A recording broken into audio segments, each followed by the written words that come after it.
오늘은 깨어있으라라는 제목으로 함께 은혜를 나누고자 합니다. 오늘은 대림절 두 번째 주일입니다. 대림절 절기는 예수께서 탄생하신 성탄절을 기준으로 이전에 약 4주간의 기간을 가리키는 말입니다. 우리가 이 대림절을 지키는 의미는 크게 두 가지로 생각해 볼 수가 있는데요. 하나는 말씀이 육신되어 오신 예수님을 믿고 구원받은 은혜에 감사를 드리는 절기입니다. 그리고 또 한 가지는 이제 만왕의 왕으로 다시 오실 예수님을 맞이할 준비를 하는 그러한 절기입니다. 사실 우리가 이 대림절을 지키는 가장 중요한 이유는 두 번째에 있다라고 할 수 있을 것입니다. 처음에 오신 예수님은 우리를 구원하기 위한 구원자로 오셨지만 이제 다시 오실 예수님은 이 세상에 대한 심판주로 오신다라고 하십니다. 그래서 오늘 본문에 속한 마가복음 13장을 특별히 종말장이라는 그러한 별명이 붙어 있는데요. 그 이유는 또 두 가지를 우리가 생각해 볼 수가 있어요. 하나는 이 13장에는 여러 가지 말세에 일어날 종말에 관한 징조들이 기록되어 있기 때문입니다. 그리고 또 한 가지는 이 말씀은 예수님께서 이제 자신의 종말인 십자가의 죽음을 앞두고 제자들에게 주신 마지막 그러한 말씀이기도 합니다. 그래서 예수님께서 우리에게 이 종말의 징조에 대한 가르침을 주신 까닭은 우리로 하여금 이제 다가올 종말을 준비하거라라는 의미가 있는 것입니다. 그러면 왜 우리는 이 종말을 준비해야만 할까요? 그 이유는 모든 사람에게는 반드시 이 종말이 있고 그 종말 이후에 하나님의 심판이 있기 때문입니다. 성경은 한 번 죽는 것은 사람에게 정해진 것이고 그 후에는 심판이 있다라고 말씀합니다. 사람은 죽음으로써 모든 것이 끝나는 것이 아니라 하나님의 심판이 있고 그 심판의 결과에 따라서 영원한 천국의 축복과 또 영원한 지옥의 형벌이 결정되는 것입니다. 따라서 우리가 이 종말을 준비한다라는 것은 다시 오실 예수님을 맞이할 준비를 하는 것이고 또 더 나아가 우리가 장차 하나님 앞에 서야 하는 그 심판의 날을 준비하는 것을 의미합니다. 그래서 이 종말이라는 것은 예수께서 재림하실 때에 이루어질 우주적인 종말도 있지만 한 사람의 죽음으로 우리 인생을 마감하는 그런 개인적인 종말도 있는 것입니다. 따라서 종말이라는 것은 우리와 먼 거리에 있는 그러한 동떨어진 것이 아니라 바로 우리가 직면해야 되는 아주 가까운 현실의 문제인 것입니다. 그러면 우리는 어떻게 이 종말을 잘 준비해서 다시 오실 예수님을 기쁨으로 맞이할 수 있을까요? 오늘 말씀을 통해서 우리는 바로 다시 오실 예수님을 기쁨으로 맞이하는 그런 축복의 주인공들이 다 되시기를 주님의 이름으로 축원합니다. 자, 오늘 말씀을 통해서 우리는 우리가 이 종말을 준비하고 예수님을 기쁨으로 맞이하기 위한 두 가지 사실에 집중하여 함께 은혜를 나누고자 합니다. 첫 번째로 우리는 하나님의 말씀으로 영적 분별력을 가져야 합니다. 오늘 본문에 속한 마가복음 13장의 별명이 종말장이라고 했는데요. 이 종말장이라는 그러한 이름답게 이 마가복음 13장은 바로 이 성전의 종말, 곧 성전의 파괴에 대한 이야기로 시작되고 있는 것을 보게 됩니다. 그래서 예수님의 제자들이 이제 성전을 이제 보면서 바로 그 웅장한 규모에 놀라서 예수님께 이 성전을 한번 보십시오라고 이렇게 말합니다. 그러니까 예수님께서는 바로 그 성전 건물이 완전히 파괴될 것이다라고 말씀하십니다. 바로 이 돌 하나도 돌 위에 남지 않고 다 무너지리라라고 말씀하셔요. 이 성전이 무너진다라는 것은 그 성전만 무너지는 것이 아니라 그 성전이 세워진 예루살렘 성이 또한 망한다라는 의미가 있는 것입니다. 그래서 놀란 제자들이 예수님께 나와서 이렇게 질문을 드립니다. 바로 그 장면이 마가복음 13장 4절인데요. 같이 한번 읽겠습니다. 시작. 우리에게 이르소서 어느 때에 이런 일이 있겠사오며 이 모든 일이 이루어지려 할 때에 무슨 징조가 있사오리까? 아멘. 제자들은 예수님께 두 가지 질문을 하죠. 하나는 어느 때에 이런 일이 있겠습니까? 라는 때에 관한 질문과 또 그때 일어날 징조에 관한 질문이었습니다. 이에 대해서 예수님께서는 제자들이 물었던 그 징조에 대한 가르침을 바로 주고 있는 것입니다.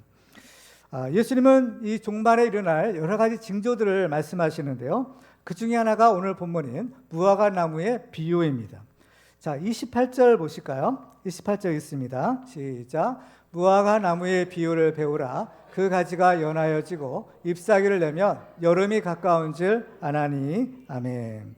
자, 무화과 나무의 비유를 배우라고 하세요. 이 무화과 나무의 비유는 두 가지로 우리가 해석해 볼 수가 있는데, 첫 번째는 자연 법칙으로 계절이 변하는 징조를 나타내는 것이에요.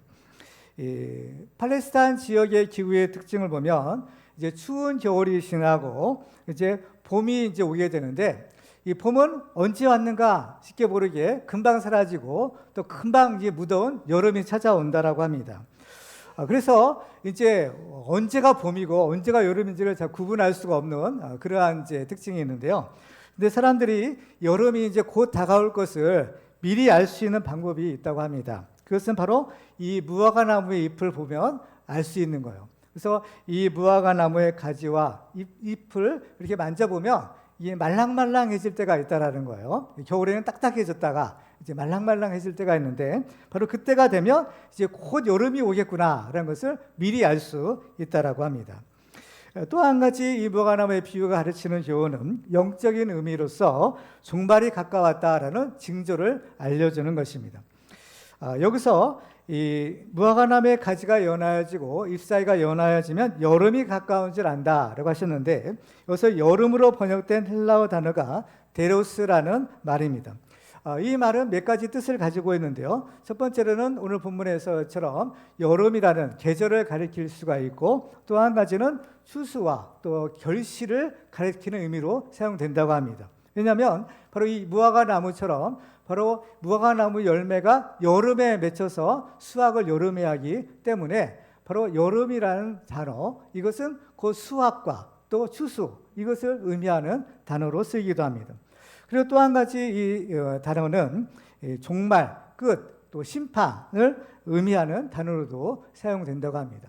그러면 이 나무에 이제 싹이 트고 결실까지의 그 모든 과정이 여름에 끝나기 때문에 바로 이 무화과 나무의 이제 끝, 종말이 이제 여름에 이루어진다라는 그러한 의미로 이런 단어가 이렇게 다양하게 사용되고 있는 것입니다. 그래서 성경에도 보면요, 이 아모스 선지자가 여름 과일이 담긴 광주리를 보았을 때 주님이 이런 얘기를 하시는 것을 보게 됩니다. 아모스서 8장 2절을 보시면 이렇게 기록하는데요. 제가 한번 읽어보겠습니다. 그가 말씀하시되 아모스야 내가 무엇을 보느냐? 내가 이르되 여름 과일 한 광주리니이다 하매 여호와께서 내게 이르시되 내 백성 이스라엘의 끝이 이르렀은즉 내가 다시는 그를 용서하지 아니하리니 라고 말씀합니다. 여름 과일 한 광주리를 보았는데 바로 이것을 통해서 하나님께서는 내 백성의 끝이 이르렀다라고 말씀하는 것입니다. 따라서 이 여름이 가까웠다라는 이러한 표현은 바로 인류 역사의 끝, 종말이 이제 가까이 이르렀고 심판이 임박했다라는 것을 의미하는 표현이라고 할 수 있을 것입니다. 여기서 예수님께서는 이 무화과 나무의 비유를 배우라라고 말씀하십니다.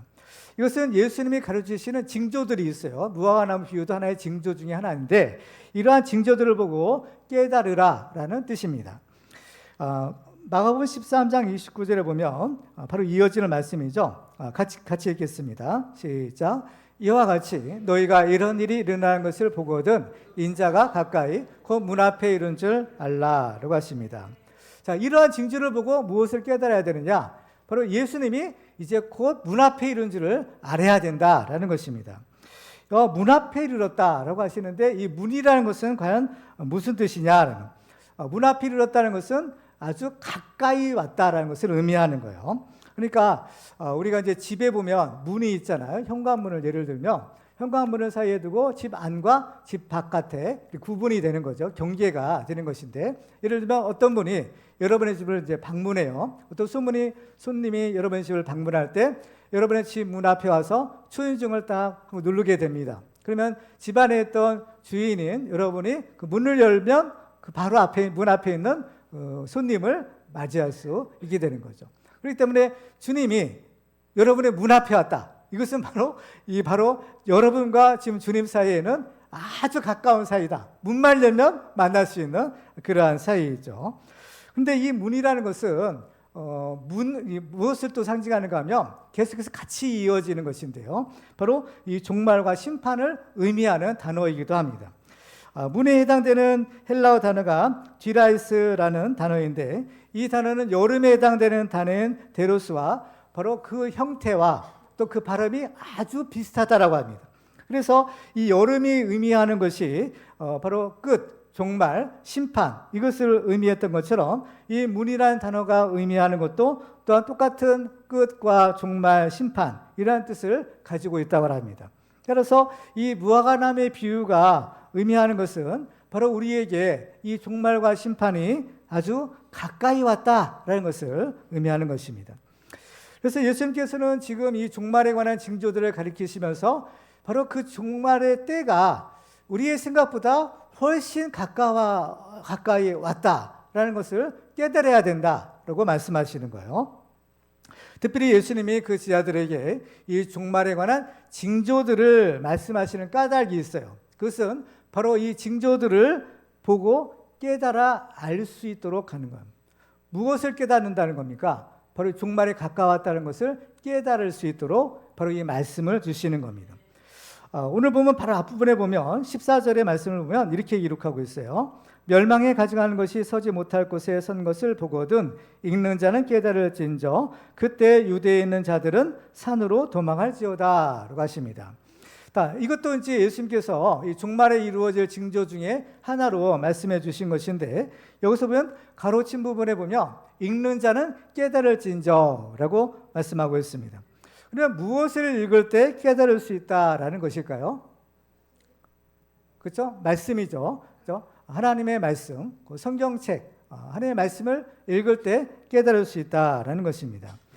하나님의 말씀을 기록한 성경의 유익에 대해서 사도 바울은 디모데후서 3장 15절에 이렇게 말씀합니다. 같이 읽어볼까요? 시작. 성경은 능히 너로 하여금 그리스도 예수 안에 있는 믿음으로 말미암아 구원에 이르는 지혜가 있게 하느니라. 아멘. 그렇습니다. 구원에 이르는 지혜가 이 성경 말씀 가운데 들어있는 것입니다. 따라서 환난 가운데서도 우리가 이 성경 말씀을 읽고 깨닫게 되면 하나님께서 예비해 놓으신 그 피할 길 이것을 발견할 수 있어요. 그래서 바로 우리는 이 주님이 예비하신 이 구원의 길을 갈 수가 있는 것입니다. 그러니까 중요한 것은 이러한 징조들이 있게 되는 거예요. 징조들은 믿는 사람이나 안 믿는 사람이나 또 이 징조의 의미를 깨닫는 사람이나 그렇지 않은 사람 모두에게 다 징조는 주어지는 것입니다. 다만 중요한 것은 그 징조를 보았을 때 누가 그 징조의 의미를 깨달을 수 있겠느냐라는 것이에요. 그래서 주님이 이 징조에 관한 말씀을 주신 까닭이 여기에 있는 겁니다. 징조가 있겠지만 그 징조를 보고 깨달아야 한다라는 거예요. 근데 그 징조를 보고 깨달으려면 뭐가 있어야 돼요? 말씀이 있어야 된다라는 것입니다. 실제로 이스라엘 역사를 보면 이제 예루살렘 성이 이제 파괴가 됩니다. 이제 함락이 되는데 그때 로마 군대가 예루살렘 성을 이제 포위하게 되죠.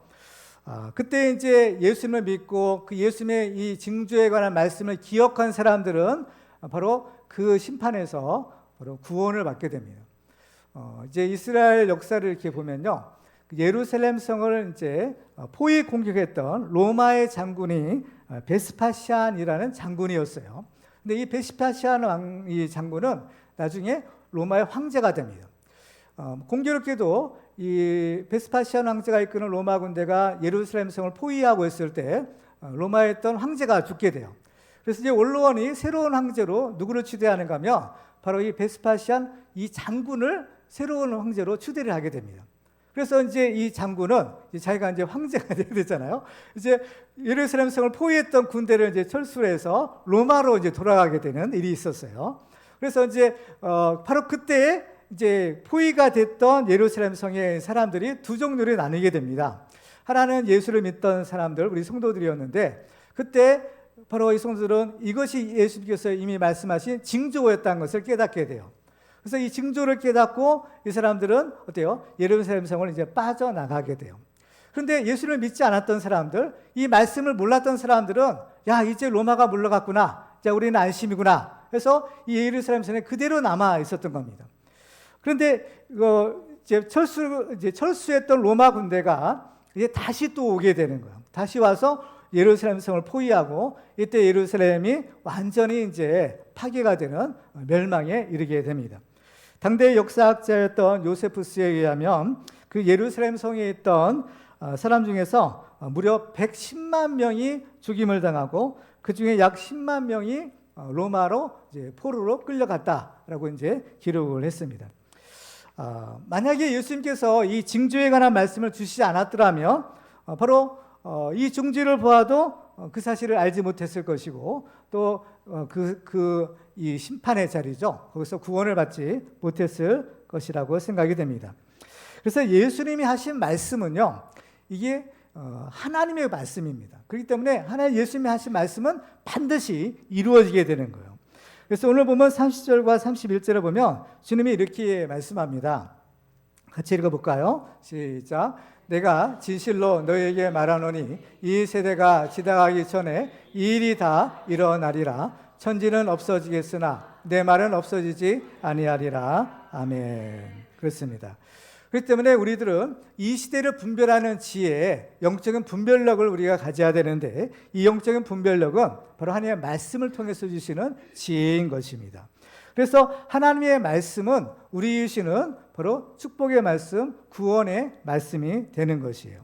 그래서 누가 복이 있는 사람이냐? 바로 이 하나님의 말씀을 받는 사람이죠. 요한계시록 1장 3절을 한 번 더 읽겠습니다. 시작. 이 예언의 말씀을 읽는 자와 듣는 자와 그 가운데 기록하는 것을 지키는 자는 복이 있나니 때가 가까움이라. 아멘.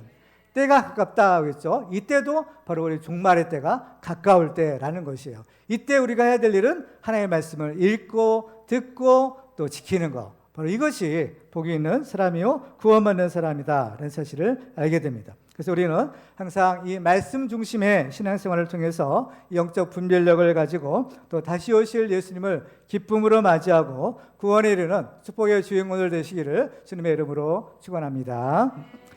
자, 또 우리가 종말을 준비하고 다시 오실 예수님의 기쁨으로 맞이하기 위해서는 늘 깨어서 바로 영적 파수꾼의 사명을 감당해야 합니다.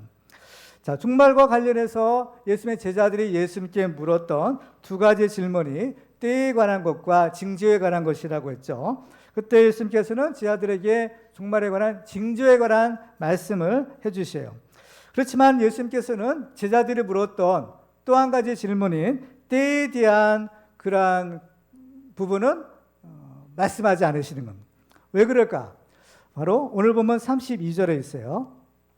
같이 읽겠습니다. 시작. 그러나 그날과 그때는 아무도 모르나니 하늘에 있는 천사들도 아들도 모르고 아버지만 아시느니라. 아멘. 그날과 그때는 이제 예수님이 다시 오실 예수님의 재림의 날, 재림의 때를 말하는 것이죠. 그런데 그날은 아무도 모른다. 누구만 알아요? 아버지, 하나님 아버지만 아신다는 거예요. 그러면서 하늘에 있는 천사들도 모르고 아들도 모르고, 아들도 모른다는 것은 예수님도 모르신다라는 것이죠. 그렇죠? 그러니까 오직 하나님만 아신다는 거예요. 근데 우리는 여기서 한번 생각해 볼 필요가 있어요. 이 재림의 때는 누가 오시는 거죠? 예수님이 오시는 거잖아요. 예수님 자신이 오시는 날인 거예요. 그러면 자기가 오는 날인데 과연 예수님이 오시는 날을 예수님 자신이 모르실까라는 거예요. 우리가 잘 상식적으로 생각해 보면 이게 잘 이해가 안 맞는 말이에요. 그렇죠? 예수님은 하나님이시기 때문에 전지전능하신 분이잖아요. 모든 것을 다 아시는 분. 그렇죠? 그런데 예수님이 자기가 오를 날을 모른다. 좀 이상한 부분이 아닐 수가 없는 겁니다. 정말 모르실까? 그죠? 예수님은 삼위일체 하나님이시죠. 우리가 믿는 하나님은 유일한 하나님이시지만 그 하나님은 세 분이 하나이신 삼위일체 하나님이세요. 그래서 성부 하나님, 성자 하나님, 성령 하나님 이 세 분이 각각의 독립적인 인격을 가지시지만 이분이 완전히 서로 하나인 것처럼 이렇게 연결이 되어 있는 거죠. 소위 말하는 그렇습니다. 그렇다면 세 분이 하나이면 세 분 사이에는 비밀이 있을까요, 없을까요? 비밀이 없죠. 그렇죠? 아버지, 하나님 아버지와 아들은 비밀이 없는 거예요. 그래서 아버지, 하나님 아버지 하시는 아들이 예수님이 모를 리가 없는 겁니다. 모를 수가 없어요. 이 세 분이 하는 것은 다 서로서로 통하고 서로서로 다 아는 거죠. 알 수밖에 없는 거예요. 그런데 왜 예수님은 자신의 그 재림의 때는 모른다라고 하셨을까요? 혹시나 예수님은 아시지만, 그죠? 우리에게 알려주지 않으려고 모르신다고 하신 것은 아닐까? 이런 생각을 해볼 수도 있어요. 소위 선의의 거짓말, 그렇죠? 이렇게 하신 것은 아닌가? 이렇게 의심 또는 추정을 해볼 수도 있는 것 아니겠어요? 근데 우리가 이 문제를 해결하려면 예수님이 어떤 분이신가를 우리가 먼저 알 필요가 있는 겁니다. 자, 예수님은 어떤 분이냐? 예수님은 진리이세요. 그렇죠? 자, 요한복음 14장 6절 보겠습니다. 같이 읽을까요? 시작. 예수께서 이르시되 내가 곧 길이요 진리요 생명이니 나로 말미암지 않고는 아버지께로 올 자가 없느니라. 아멘. 예수는 뭐라고 하셨어요? 내가 곧 길이요 진리라고 했어요. 진리라는 것은 뭡니까? 거짓이 없는 거죠. 쉽게 말하면 거짓이 없는 참이에요. 그래서 이게 진리예요. 만약 거짓이 있다면 그건 진리가 아니죠. 근데 예수님이 진리다 한다면 어때요? 예수님은 거짓말을 할 수 있어요, 없어요? 없죠. 그렇죠? 거짓말을 할 수 있다면 이건 진리가 아닌 거예요. 그러니까 예수님이 진리라 하신 것은 예수님은 거짓말할 수 없는 분이라는 뜻인 겁니다. 그렇다면 그 예수님이 뭐라고 하세요? 아들도 모른다고 하신 것은 이거는 사실이에요, 아니에요? 사실이죠. 근데 삼위일체 하나님으로서 모를 수 없는데 모른다. 이 현실인 거예요. 그러니까 우리가 아는 하나님과 이 부분은 어때요? 약간 맞지 않는 거죠. 그렇죠? 모를 수 없는 분이 어떻게 모를 수 있을까? 근데 이것이 사실이래요. 사실이래요. 그렇다면 예수님은 하나님의 아들이잖아요. 성자 하나님이신데, 그러면 아들 하나님은 아버지 하나님보다 능력이 조금 부족한 것은 아닐까? 이런 생각도 해볼 수 있는 거 아니겠어요? 아버지 아들 보면 아버지가 더 높고 아들이 조금 이제 그 아래인데, 아들 하나님의 능력은 아버지 하나님의 능력보다 조금 못하기 때문에 하나님은 알 수 있는 그 비밀을 아들 하나님은, 예수님은 모른다고 하신 것이 아닐까, 이렇게 생각해 볼 수도 있는 것이에요. 그죠? 과연 그럴까요? 그렇지는 않겠죠. 왜? 삼위일체 하나님은 다 동등하신 분인 거예요, 사실. 그렇기 때문에 이 위는 스스로가 질서를 위해서 정하신 것이지 누가 능력이 많아서 아버지가 되고 아들이 되고 이게 아닌 겁니다. 이 삼위일체 하나님의 위는 스스로가 정하신 거예요. 왜? 하나님도 질서의 하나님이시기 때문인 겁니다. 그래서 이건 스스로 정한 거예요. 그래서 능력이 많고 적고의 문제가 아니라는 거예요. 그러면 왜 예수님은 얼마든지 그 때를 알 수 있음에도 불구하고 왜 알지 못한다고 하실까? 그 이유가 있어요. 그렇죠? 제가 정답을 알려드릴게요. 그 이유는 예수님이 스스로 알지 않기로 작정하셨기 때문인 거예요. 알 수 있지만 스스로 알지 않기로 작정하신 겁니다. 이건 성령님도 마찬가지예요. 그러니까 이것을 왜 그러면 예수님이 스스로 알지 않기로 작정하셨을까? 그 이유는 바로 우리를 위한 거예요. 바로 우리를 위해서, 바로 예수님은 지금 우리 안에 계시고 성령님도 성령을 통해서 우리 안에 계시는 거예요. 그러면 만약에 예수님이 아시는 그 때를 제자들이 지금 물었잖아요. 그 때가 어느 때입니까? 물었는데, 그러면 예수님이 만약 아신다면 그 때를 알려주셨을까요? 안 알려주셨을까요?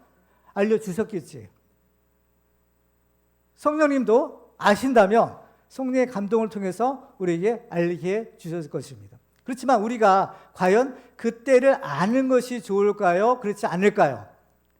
결론은 우리가 알지 않는 것이 난 거예요. 그럴 때 우리를 위해서 이분이 스스로 알지 않기로 딱 결단을 하시고 모른다, 이 상태로 계시는 겁니다. 그러면 순수한 우리를 위한 것이라는 거예요. 우리의 유익인 거죠. 우리말 속담에도 모르는 것이 약이다 라는 그런 아주 명언이 있어요. 그렇죠? 모르는 것이 약이다. 우리에게는 하나님이 알려주시는 것이 있고 또 알려주지 않는 것들이 있는 겁니다. 만약에 하나님이 우리에게 알려주지 않는 것이 있다면 우리는 굳이 그것을 알려고 이렇게 애쓸 필요가 없는 것이죠. 사도행전 1장 7절을 같이 읽어볼까요? 시작. 사도행전 1장 7절. 1장 7절 시작. 이르시되 때와 시기는 아버지께서 자기의 권한에 주셨으니 너희가 알 바 아니요. 그렇죠? 이건 하나님만 아신다. 너희들은 굳이 그렇죠? 알 필요도 없고 알려고도 하지 마라. 이런 얘기입니다. 근데 예수님이 우리에게 그 때를 알려주지 않는 이유가 있어요. 자, 33절 보겠습니다. 같이 읽을까요? 시작. 주의하라, 깨어있으라. 그때가 언제인지 알지 못함이라. 아멘. 그때가 언제인지 알지 못하기 때문에 어떻게 하라는 거예요? 주의하라, 깨어있으라 라는 겁니다. 깨어있어야 된다. 바로 예수님이 우리의 그 때를 알려주지 않는 이유가 여기에 있는 거예요. 뭐예요? 우리로 하여금 깨어있도록 하기 위해서인 거죠. 오늘 본문에서만 깨어있으라 라는 말이 무려 3번이나 등장하고 있어요. 자, 33절 보시면 주의하라, 깨어있으라. 그때가 언제인지 알지 못함이라. 35절도 보시면 그러므로 깨어있으라. 집주인이 언제 올는지 혹 저물 때일는지 밤중일는지 알지 못한다.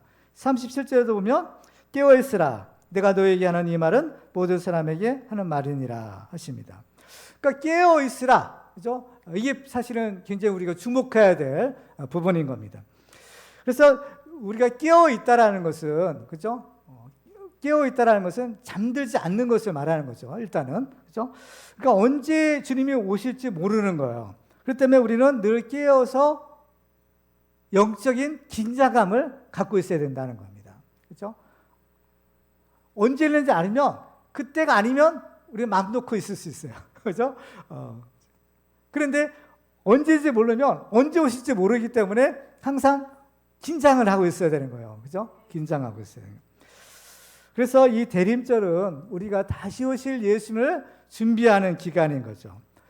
그런데 우리 이 대림절 절기는 요때만 우리가 절기가 아니라 사실 우리 인생 자체가 그죠? 예수님 오실 날을 기다리는 거잖아요. 우리의 삶 자체가. 그렇기 때문에 우리에게 있어서의 대림절 절기는 요번만의 절기가 아니라 우리 인생 자체가 바로 예수님이 오실 것을 기대하는, 준비하는 대림절 절기의 인생을 살아야 한다라는 것을 우리에게 가르쳐주는 교훈인 것입니다. 그러면 우리가 이 깨어있으라라고 했었는데 깨어서 과연 무엇을 할까? 일단은 잠들지는 않는 거예요. 그럼 잠들지 않는데 깨어있어서 과연 무엇을 할까라는 것. 오늘 말씀을 통해서 우리는 2가지 가르침을 주시는데요.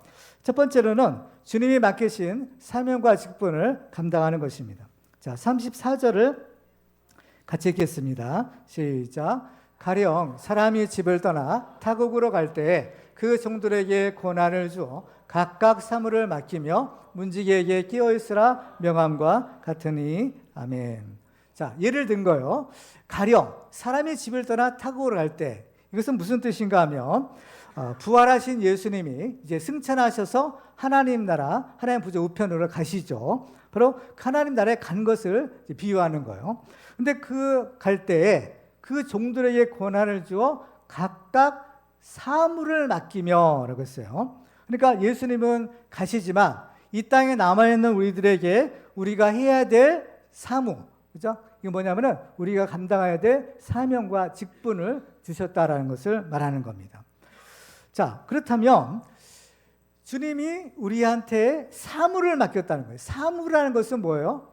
일이죠. 쉽게 말하면 일인 거예요. 그렇죠? 그럼 일을 맡은 사람들은 어때요? 그 일을 해야 되는 거예요. 그렇죠? 그건 당연한 거죠. 일을 뭐 안 맡았으면 몰라도 주님이 우리한테 너 이것을 좀 해라. 뭐 일을 만약에 사물을 맡겼다면 우리는 그 사물을 맡은 자로서 그 일을 이제 잘 해야 되는 것이 우리가 해야 될 일인 겁니다. 그렇죠? 그래서 우리는 이 땅에서 이제 예수님이 다시 오실 날을 기다리면서 뭐래요? 주님이 맡기신 사물을 보는 거예요. 주님이 맡기신 사명과 직분을 감당하는 겁니다. 그러니까 놀고 먹으면서 그렇죠? 아무 일도 하면서 주님 오십시오 이게 아니라 맡기신 일을 해야 된다는 겁니다. 일을 해야 돼요. 그렇죠? 고린도에서 4장 1절과 2절에 보면 이렇게 말씀합니다. 같이 읽어볼까요? 시작. 사람이 마땅히 우리를 그리스도의 일꾼이요 하나님의 비밀을 맡은 자로 여길지어다. 그리고 맡은 자들에게 구할 것은 충성이니라. 아멘. 우리는 누구라고 했어요? 그리스도의 일꾼이라는 거죠. 그리스도의 일꾼. 일꾼이라는 것은 뭐 하는 사람이에요? 일하는 사람이 일꾼이죠. 다른 말로 하면 종이인 거죠. 종이요, 일꾼이다.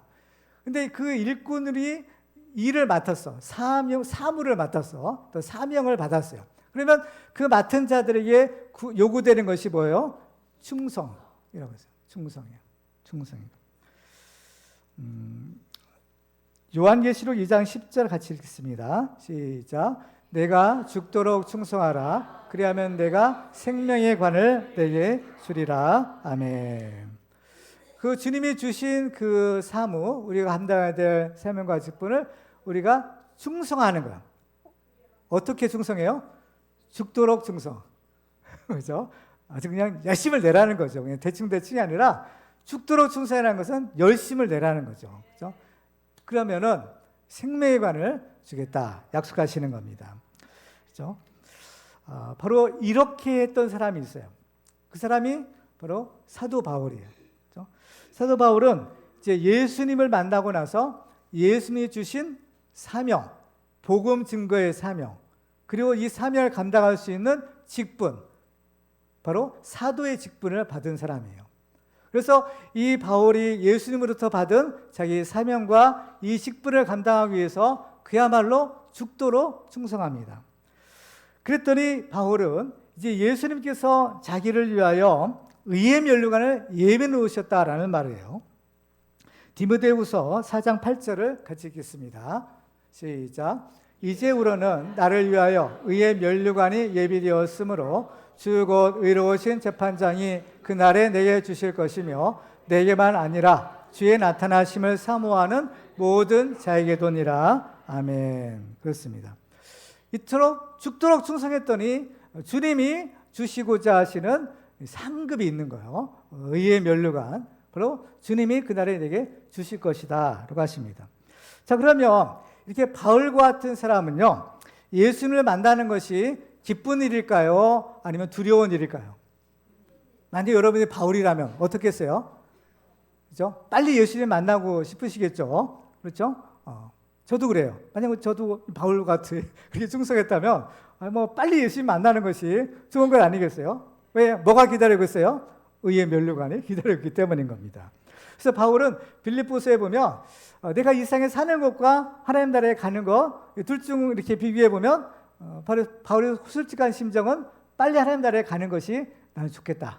그렇죠? 그렇지만은 너희들을 위해서 하나님이 좀 더 살도록 하셨기 때문에 사는 것이다. 뭐 이런 얘기를 하는 부분이 있어요.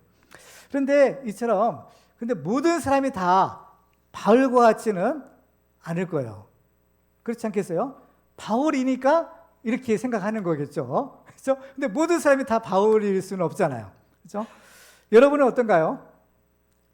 만약에 예수님이 지금 오늘 저녁에 만약 오신다. 그렇죠? 그러면 그 예수님을 기쁨으로 맞이할 수 있을까요? 아멘? 예수님, 내가 오랫동안 기다렸는데 잘 오셨습니다. 그죠? 잘 오셨습니다. 예수님 만나는 거야. 여러분 같으면 제가 볼 때는 아마 좀 기쁨으로 만나실 것 같아. 안 그래요? 그렇죠? 아니면 이 중에는 생각해 보니까 조금 곤란할 것 같아. 그래서 조금 더 있다 오셨으면 좋겠다. 그렇죠? 이렇게 생각하는 분도 혹시 있을지도 몰라요. 그렇죠? 그렇다고 한다면, 근데 어쨌든 간에 이거는 뭐 우리가 뭐 원하든 원하지 않든 뭐 우리가 원하는 대로 되는 건 아니잖아요. 근데 만약에 이제 예수님을 만난다면 예수님이 과연 여러분들에게 무슨 말씀을 하실 것 같을까요? 그렇죠? 제가 이제 둘 중에 하나, 그죠? 이제 답을 줄게요. 하나는 잘했다, 착하고 충성된 종아, 칭찬을 해주실 거. 또 한 가지는 약하고 게으른 종아 하면서 책망을 할 거.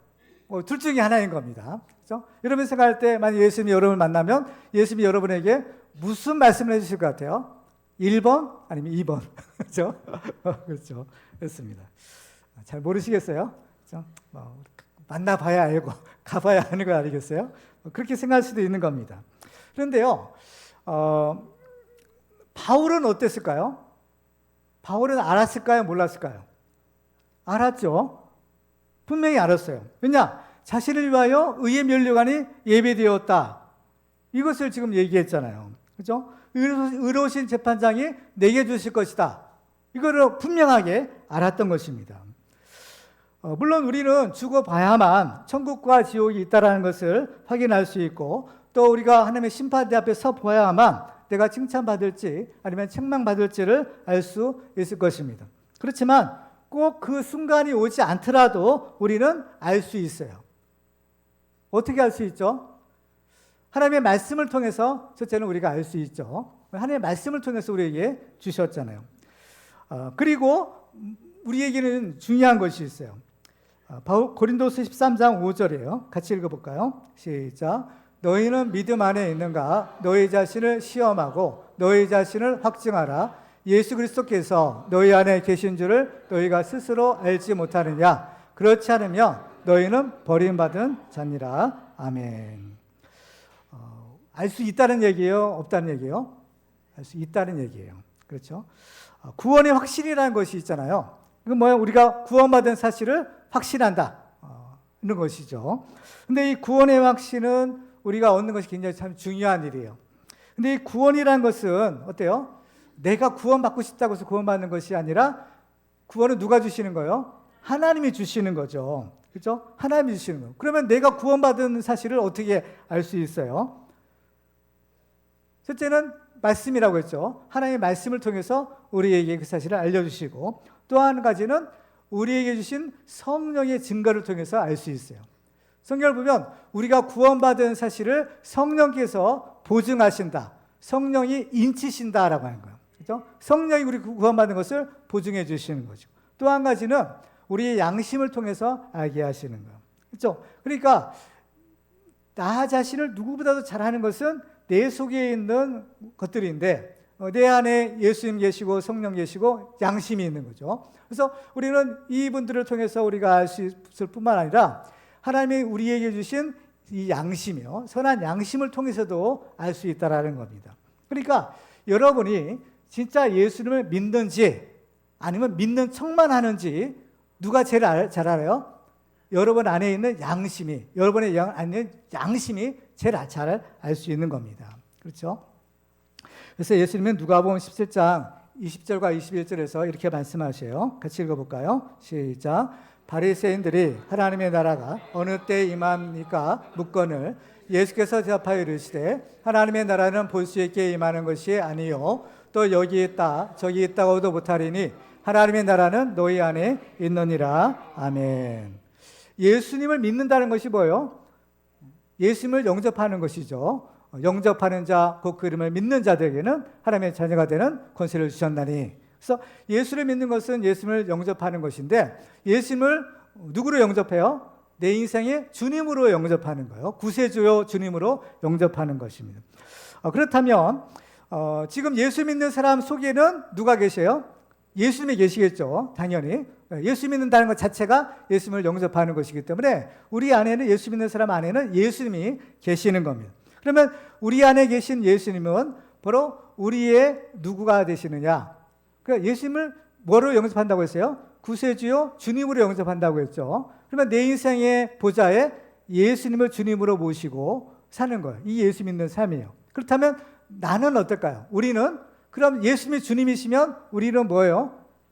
그 주님을 섬기는 종이에요. 다른 말로 하면 일꾼인 거예요. 그렇죠? 주님의 섬기는 일꾼. 이게 예수 믿는 사람의 주종의 관계인 것입니다. 그렇죠? 그러면 일꾼은 뭘 하고 있는 사람이라고요? 일하라고 있는 사람이죠. 일하고 있는 사람이요. 그러면 예수님이 우리의 인생의 주인 되시고 우리는 그 주님의 종, 주님의 일꾼이라면 주님이 시키신 일을 우리가 해야 될까요? 말아야 될까요? 해야 되죠. 만약에 일을 하지 않으면 어떻게 될까요? 혼나죠. 혼나고 또 진정한 그 주님의 일꾼이 될 수 없는 거예요. 그렇죠? 일꾼이 일을 안 하고, 그죠? 그 말씀에 따르지 않으면 일꾼이 아니잖아요. 그죠? 그건 아닌 겁니다. 그러니까 이거는 뭐냐면은 여전히 내가 주인이기 때문인 거예요. 그죠? 예수는 모셨지만 예수는 어디 저 골방에 모셔두고 나는 여전히 내가 주인 노릇하는 거예요. 그러니까 예수님이 나와는 별 상관이 없게 되는 거죠. 그죠? 우리가 하나님의 일꾼으로 쓰임 받는 것이 축복입니다. 그죠? 왜 그럴까요? 우리가 하나님의 일꾼으로 쓰임 받으려면 첫째 우리는 예수를 믿고 구원받아야 돼요. 그리고 또 하나님께서는 우리를 어때요? 충성되게 여겨주셔야 돼요. 하나님은 아무나 쓰시지 않는다는 거예요. 자, 디모데전서 1장 12절 같이 읽어볼까요? 시작. 12절. 시작. 나를 능하게 하신 그리스도 예수 우리 주께 내가 감사함은 나를 충성되게 여겨 내게 직분을 맡기심이니 아멘. 바울이 주님이 주신 그 직분, 일하라고 주신 직분을 맡았어요. 그러면 주님은 바울을 볼 때 어떻게 여기셨어요? 충성되게 여기셨다는 거예요.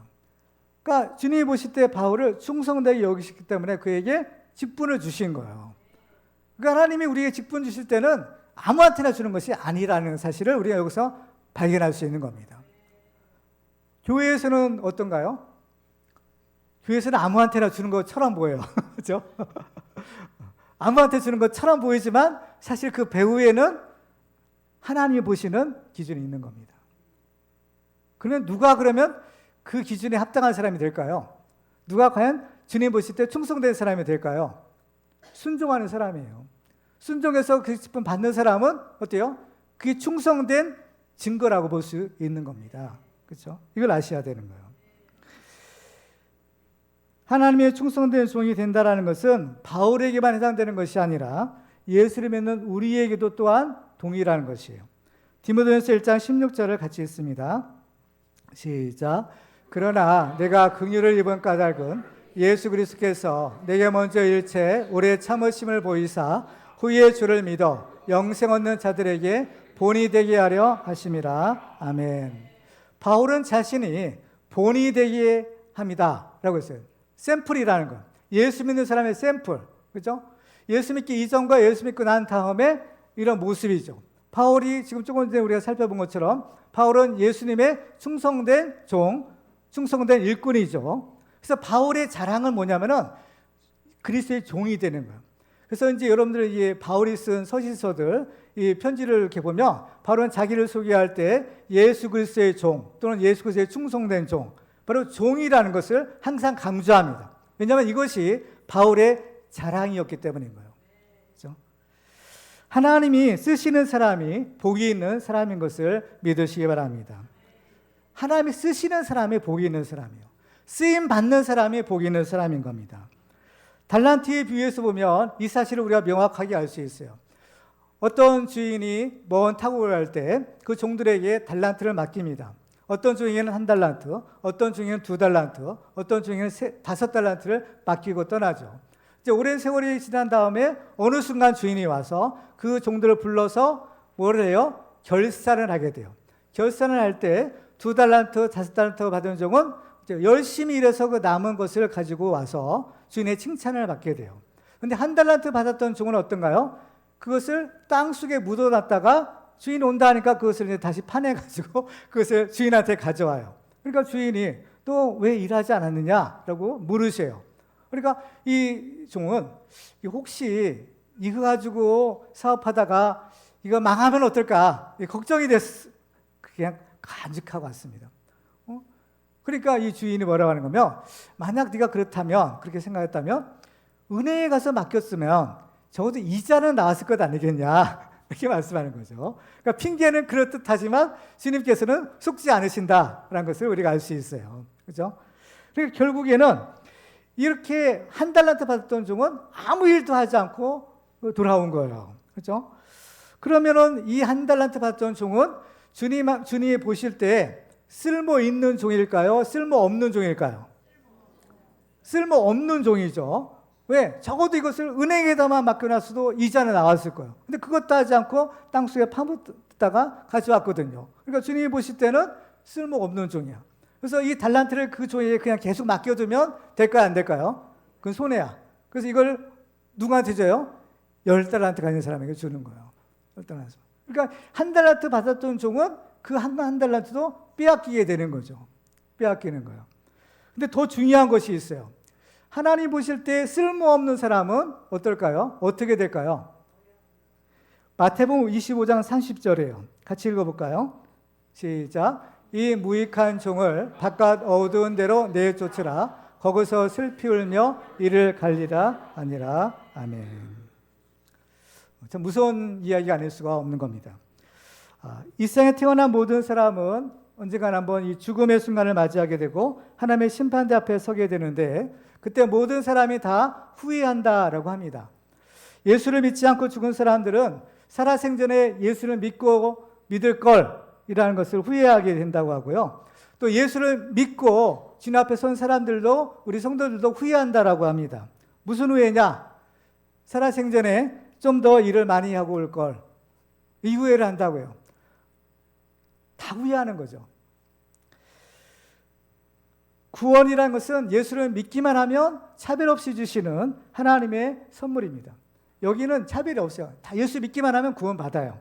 그런데 상급이라는 것이 또 있는 거예요.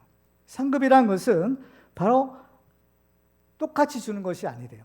이거는 일한 대로, 행한 대로 주시는 것이라고 합니다. 그렇죠?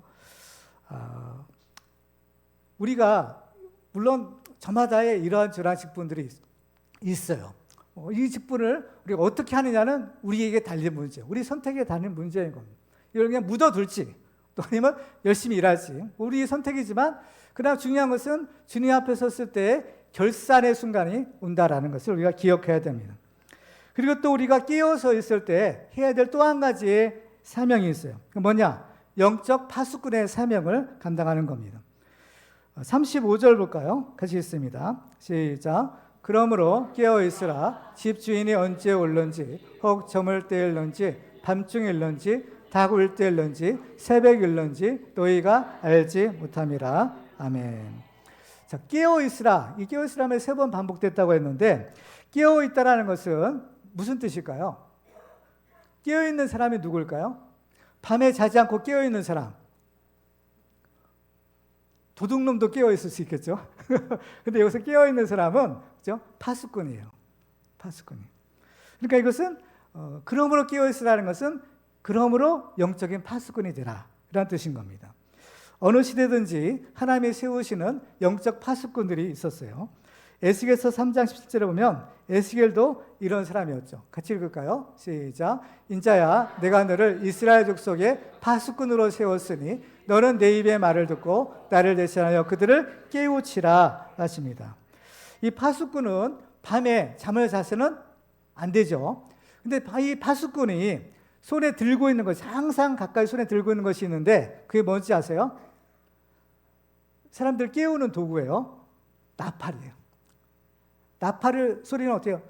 나팔만 불면 아주 큰 소리가 나죠. 자고 있는 사람도 깨울 수 있는 것이 나팔인 겁니다. 그러니까 파수꾼은 뭐 창이나 칼 물론 뭐 이런 것도 가지고 있을 수 있겠지만 제일 중요한 것은 나팔을 가지고 있어야 돼요.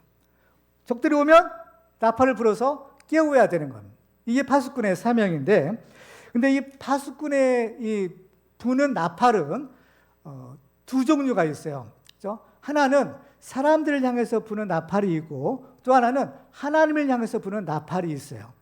그렇죠? 그래서 이 하나님께서 이 사람에게 부는 나팔은 지금 이제 시간이 없기 때문에 빨리빨리 하면 말씀의 나팔을 불어야 돼요. 사람들에게는 말씀의 나팔을 불어서 깨우쳐야 돼요. 하나님께 향해 부는 나팔은 기도의 나팔이에요. 그렇죠? 기도의 나팔. 그래서 이 영적인 파수꾼들은 이 두 가지의 나팔을 부려야 되는 겁니다. 그래서 이사야 62장 6절과 7절 같이 읽습니다. 시작. 예루살렘이여 내가 너희 성벽 위에 파수꾼을 세우고 그들로 하여금 주야로 계속 잠잠하지 않게 하였느니라. 너희 여호와로 기억하시게 하는 자들아 너희는 쉬지 말며 또 여호와께서 예루살렘을 세워 세상에서 찬송을 받게 하시기까지 그로 쉬지 못하시게 하라. 아멘. 일종의 하나님께 나팔을 부는 것은 하나님, 이건 비유인데 잠잠하게 계시지 말고 깨어서 일어나셔서 우리를 도와주세요. 이런 뜻인 겁니다. 그렇죠? 그러니까 먼저 깨달은 우리 성도가 바로 영적 파수꾼의 사명을 감당하는 겁니다. 다른 사람은 다 졸고 잘지라도 파수꾼은 절대로 졸거나 자면은 안 돼요.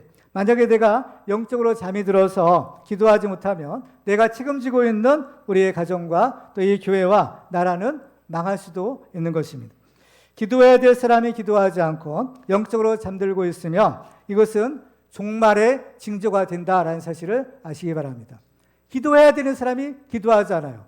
그건 뭐요? 그 사람의 종말이요. 그건 그 사람만의 종말이 아니라 그가 책임지고 있는 가정과 교회와 나라도 또한 종말이 가까이 왔구나라는 하나의 징조가 될 수 있다라는 것입니다. 그래서 베드로서 4장 7절에 보면 이렇게 말씀합니다. 같이 읽어볼까요? 시작. 만물의 마지막이 가까이 왔으니 그러므로 너희는 정신을 차리고 근신하여 기도하라. 아멘. 예수님이 주신 말씀은 그 당시 제자들에게만 준 것이 아니라 오늘날 우리에게도 동일하게 주시는 말씀인 것을 믿으시기 바랍니다.